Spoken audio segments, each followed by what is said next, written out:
44,9 okay. அது இப்போ கீழே பரட்டி விட்டுருது.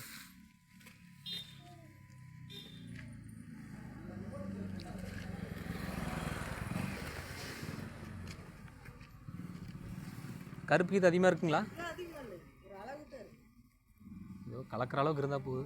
யாருக்கு தான் தெரியுது. அதுவும் கலருங்களா? இன்னொருத்தருதுங்களா அது? சரி சரி.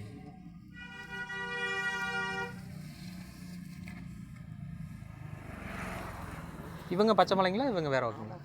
சரி சரி. சரிங்க. அப்படிங்களா? சரி, கொண்டு வர சொல்லுங்கள். சரிங்க. அவங்க வாங்கிட்டு சரிங்க. ஆமாங்க, 2 பேர் ஒட்டுக்கா வந்தீங்கன்னா கொஞ்சம் வாடகை கம்மியாகும். மக்கள் எல்லாருக்கும் வணக்கம். இப்போ பார்த்தீங்கன்னா கோபிச்செட்டிப்பாளையத்துலேருந்து பச்சைமலையிலேருந்து நம்மளுக்கு நூல் வந்து இறங்கியிருக்குது. ஸோ இதுதான் நம்ம குடோனு. ஸோ மற்ற பக்கம் நீங்கள் எங்கேயாவது கையில் பிரிச்சுட்டு இருந்தீங்கனாலும் நம்ம குடோனுக்கு எடுத்துகிட்டு வாங்க, நூல் எடுத்துக்கலாம். துணி நம்மகிட்ட இருக்குது பாருங்கள், துணி வெளியே டிஸ்பேச் ஆகிட்டு இருக்குது. ஸோ நீங்கள் துணி நம்மகிட்டே எடுத்துக்கலாம், நூல் நம்மகிட்டே போட்டலாம். Spot payment.